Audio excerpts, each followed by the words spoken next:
We're living in a time of large events. Right now, we're seeing the foundations being laid for the Bible's biggest prophetic moments. Let's look at one. It's a breakdown in law and order. In recent months in America, we have seen large cracks open in our society. Protests over racial issues have led to riots against the basic order of several cities in the land, such as Minneapolis, Seattle, Chicago, New York, and Portland. As I speak, more than 2 months of siege has nearly destroyed sections of downtown Portland, Oregon. Organized assaults against police, federal authorities, property, and people have exposed groups of anarchists whose stated goals are to overthrow the existing power structures.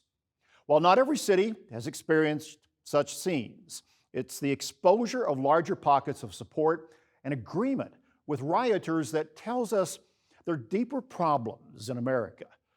American cities have had riots and protests before. These matters come and go, but this time, something is different. Something bigger is going on.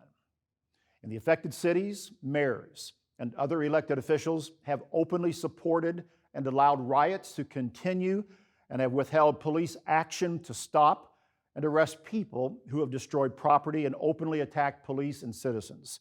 They have resisted calls from federal law officials to end the unrest, and they've openly defied federal authority. More alarming has been the approach of elected lawmakers in Washington state, who have openly denied these problems and worked to resist support for government to intervene and restore order. This, while people have been injured and died. It's created a chilling moment. And another difference. Media outlets have been complicit in covering up the root cause. In some cases, they have shown open support. Information and reporting, an important part of a modern interconnected world, has been withheld, distorted, or frankly just lied about, leaving the public misinformed.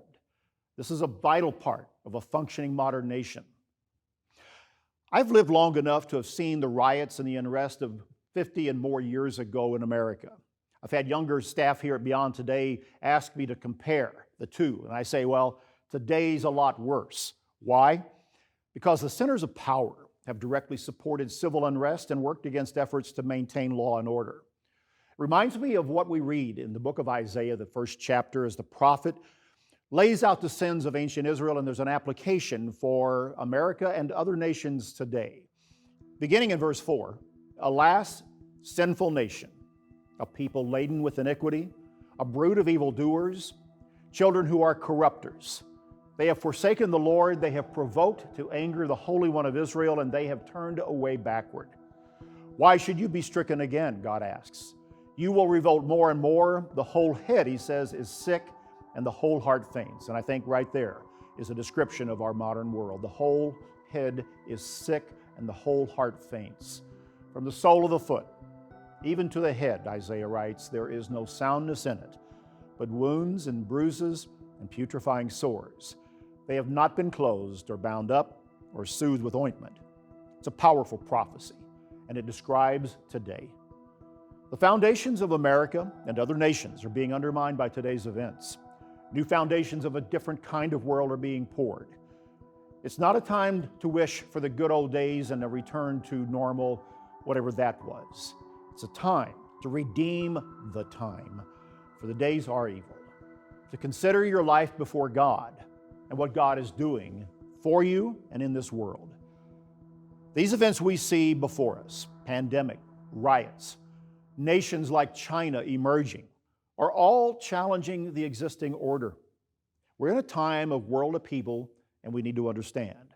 We're living in big times, and it will require us to rise to the times in a spiritual way, because the handwriting is on the wall for our world and our times.